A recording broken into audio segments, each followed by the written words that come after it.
बहुत समय पहले की बात है। बहुत बड़े भूमाकर राज करते थे तुम्हें महान राजा भीमम के नाम से जाना जाता था। सब कुछ था तुम्हारे पास, पर शांति नहीं थी। इसीलिए शांति की खोज में अपना संपूर्ण राज अपने पुत्रों को सौंप कर हिमालय पर्वत की ओर चल दिए।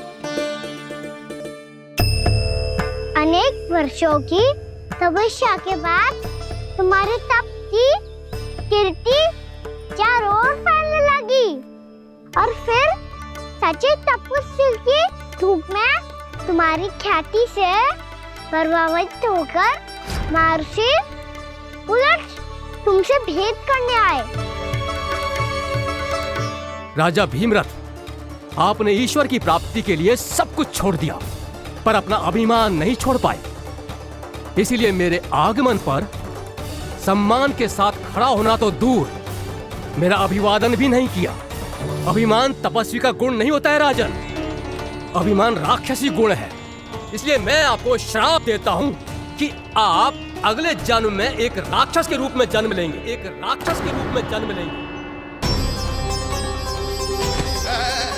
मुझे क्षमा कर दीजिए महर्षि, मैंने जानबूझकर आपका अपमान नहीं किया है। मैं तो यहाँ पर शांति की खोज में आया था। अपने भीतर के संसार में गहरे सोच विचार में डूबा हुआ था मैं।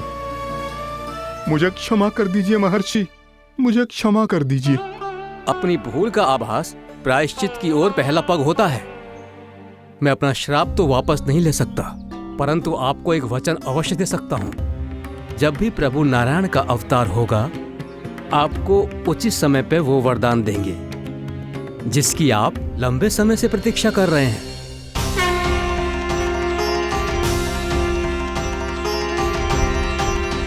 प्रभु, आपने मेरी आंखें खोल दी। अब मुझे पता चल गया है कि आप कौन हैं और मैं कौन हूँ। इसलिए आप मुझ पर कृपा करके अपने चरणों में स्थान दे दीजिए। मुझे वो शांति प्रदान कीजिए जिसकी खोज में मैं वर्षों से भटक रहा हूँ। शांति तो मोक्ष में ही है, इसीलिए मैं तुम्हें मोक्ष का वरदान देता हूँ।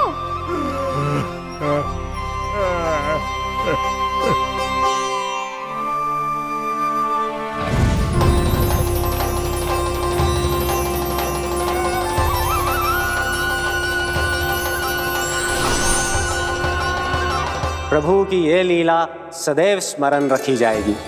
इस स्थान को इनका आशीर्वाद मिलेगा और इस कंदरा को व्योमासुर की कंदरा के रूप में पहचाना जाएगा। भविष्य में अनेक ऋषि मुनियों की शरण स्थली बनेगी ये कंदरा।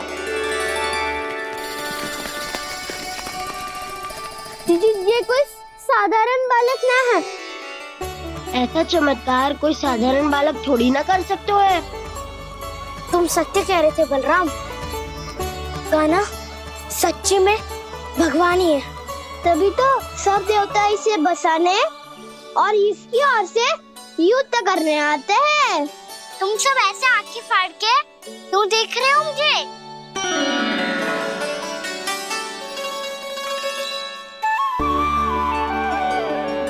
बलराम, तुम बलवान हो और कान्हा भगवान है। दूर दूर तक कोई दिखाई न दे रहा है। ना जाने किस हाल में होंगे बालक। कहीं हम ही तो मार्ग ना भटक गए शीघ्रता के चक्कर में। अब तो एक पग भी ना चलो जा रहे हो। जल, किसी के पास जल है क्या? कंठ तो मेरा भी सूख रहा है मौसी। भाभी, निकट ही जमुना जी है, कहूँ तो वहाँ से जल ले आओ। मैं भी जा रही हूँ भाभी, एक से भले दो। हाँ चल, शीघ्रता से आओ। हाँ।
जानकी, जानकी,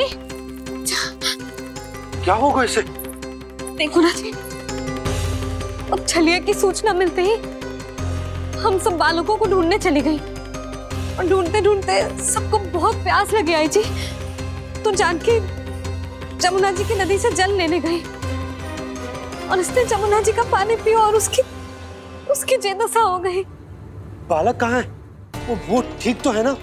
ऊपर से सब ठीक है, पर भीतर से बहुत भयभीत है सब। जानकी तो बिल्कुल नीली पड़ गया है। लग तो है विष फैल गया है इसको पूरे तन में।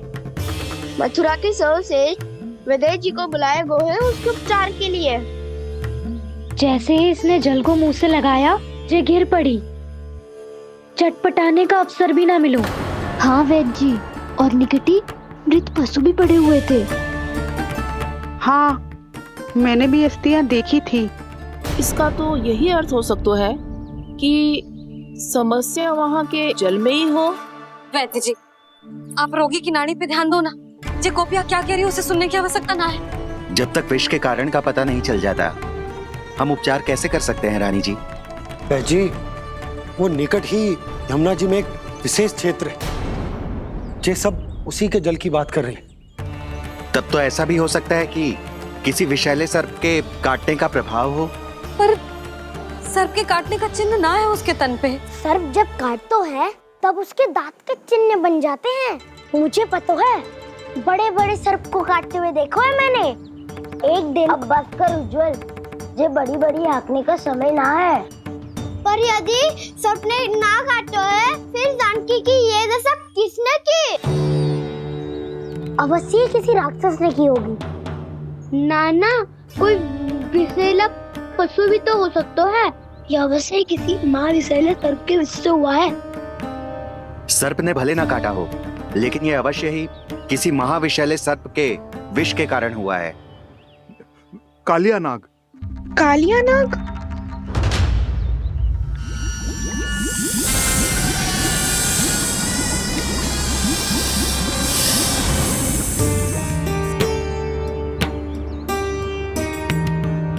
संकेतों से तो ऐसा लगता है कि जानकी ने कालिया नाग के क्षेत्र के विशाल जल पी लियो है। कालिया नाग एक लोक श्रुति है, कल्पना में गढ़ी हुई एक कथा, और कछु ना है। हमें जाके पता लगाना पड़ेगा। पर हमें वहां जाने से मना किया है ना बड़ों ने। उज्जवल सही कह रहे हो है। इस समय जानकी के स्वार्थ से अधिक महत्वपूर्ण और कछु ना है। जानकी हमारे लिए ही जलाने गई थी जी। ना मैं उसे जाने देती ना जैसा वो तो। वैद्य जी, आप शीघ्र कछु करो, कैसे भी कछु भी करो, पर इसके प्राण बचा लो।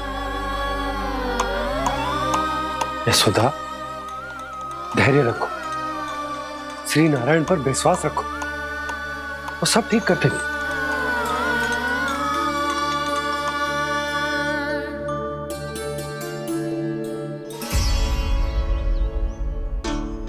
विष की काट की मेरे पास जितनी जड़ी बूटी थी, मैंने सब अर्क बना के पिला दी, पर इसकी दशा में अभी तक कोई सुधार नहीं दिख रहा है।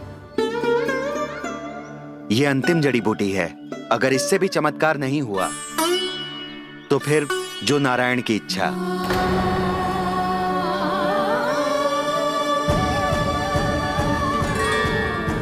पर कोई तो उपाय होगा जानकी को बचाने का। कान्हा, यदि तुझे किसी औषधि के बारे में पता है, हमें बता दे, हम जाके ले आएंगे।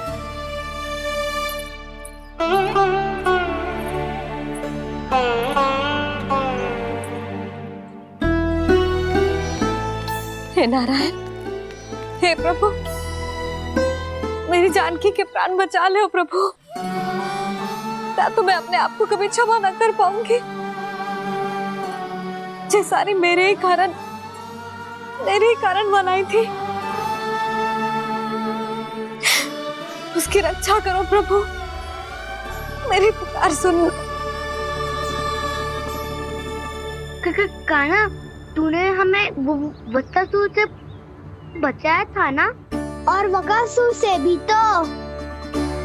और छलिया से भी तो तूने ही बचाया था ना हमें। क्या ऐसा कोई उपाय ना है जानकी को बचाने का? धनवंतरी,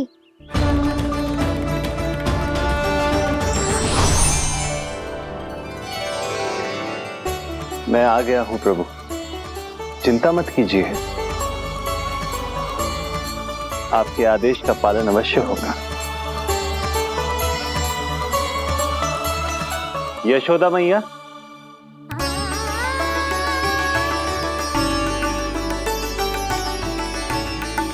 मैया आपको कोई पुकार रहा है।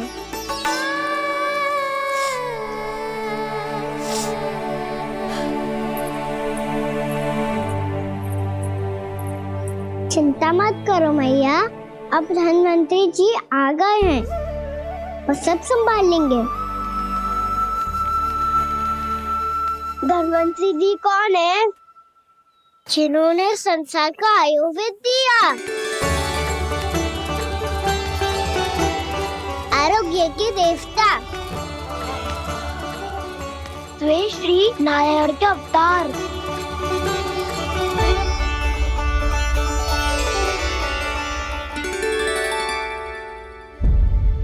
मुझे पता चला है कि आपको वेद की आवश्यकता है। हाँ हाँ, भीतर आइए। आइए आइए बैठे जी। जी रहे।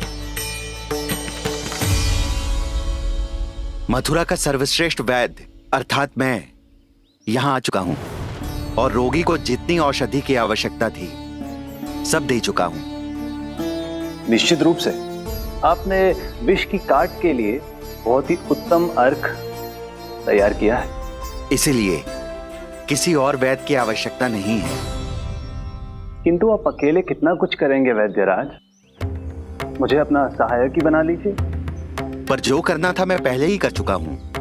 हाँ, वो तो आप कर चुके हैं, बस रोगी के तन से विष निकालना शेष है ना वैद्यराज? हाँ हाँ, बस वही शेष है। इनके रक्त को विष रहित करने में मैं आपकी सहायता करूंगा। पहले ये संजीवनी मानी जाने वाली इन लाल फूलों की बूटी को भी घिसना है ना?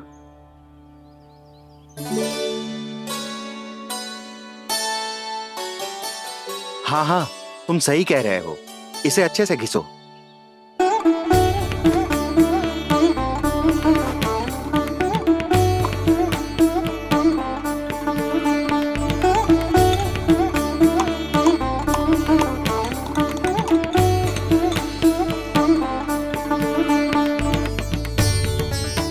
और ये नीले फूलों को भी तो मिलाना है ना?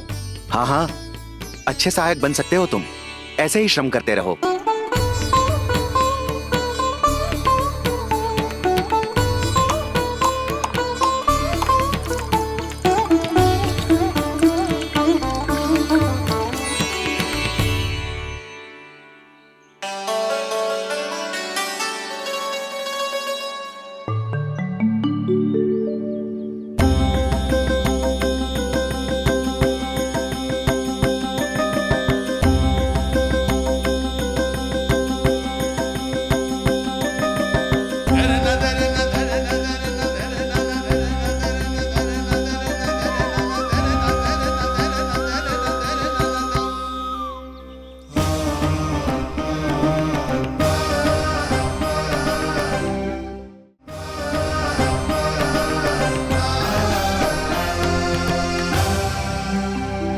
जानकी स्वस्थ हो जाएगी ना धनवंतरी जी?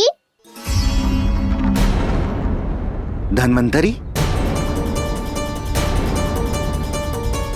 प्रभु, अब मैं क्या करूं? आपने तो स्वयं ही मेरी पहचान उजागर कर दी। जी क्या करो कान्हा? आप सब ऐसे क्यों देख रहे हो? मैया कहती है ना, सभी वैद्य धनवंतरी जी का ही रूप होते हैं। वाह कृष्णा, चतुर तो हो तुम। वैसे वास्तविक धन्वंतरी मैं हूँ, मेरा अर्थ है वास्तविक वैद्य मैं हूँ। ये तो मेरा सहायक है, मुझे पूरा विश्वास है बिल्कुल ठीक हो जाएगी। वैसे ही थोड़े ना मुझे मथुरा का सर्वश्रेष्ठ वैद्य कहते हैं लोग।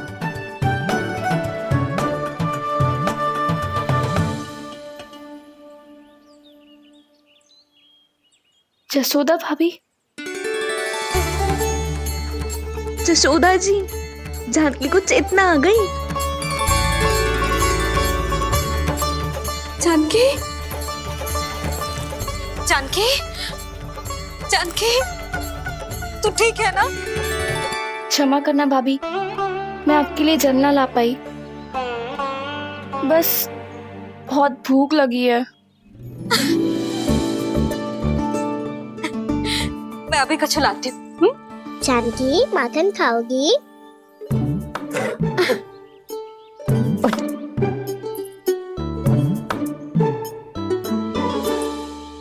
आजा, तू ही खिला दे लल्ला।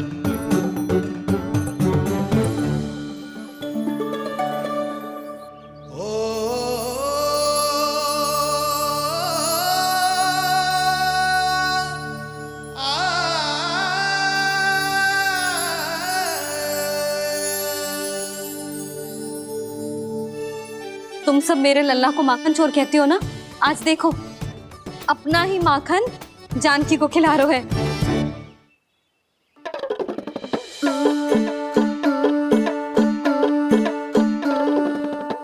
थोड़ा और विश्राम कर लो। सदैव तुम हम सबकी सेवा करती हो, आज मैं तुम्हारी सेवा करूंगा। जानकी की जिज्ञासा तब हुई जब जय यशोदा काकी की सेवा कर रही थी, और अब देखो स्वयं भगवान ही इसकी सेवा कर रहे हैं। जानते हो इससे क्या सिद्ध होता है? जो भी यशोदा मैया की पूजा करेगा, अर्थात अपने माता पिता की सेवा करेगा, उनके साथ सम्मान से व्यवहार करेगा, ईश्वर स्वयं उसका ध्यान रखेंगे। कभी धन्वंतरी के रूप में तो कभी स्वयं कान्हा के रूप में। भक्त और भगवान का देखो कैसा ये अनुराग, स्वयं करे सेवा प्रभु, अद्भुत गोपी का भाग्य। प्रभु इन सब पृथ्वीवासियों से कितना घुल मिल गए हैं। ना तो ये प्रभु को भगवान मानते हैं और ना ही प्रभु अपने आप को इनसे सर्वश्रेष्ठ समझते हैं। अपने आचरण से ये सिद्ध कर रहे हैं कि ये सभी में हैं और सभी इनका ही अंश है।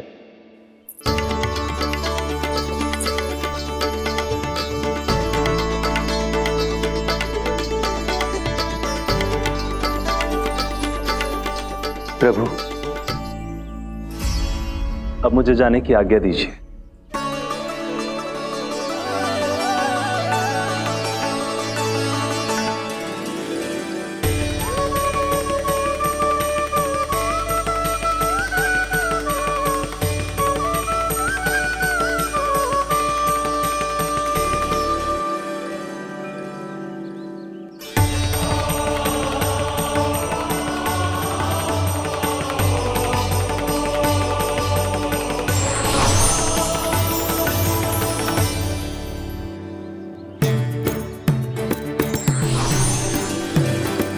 कान्हा ने तो सच्ची में धन्वंतरी जी को बुला लिया था।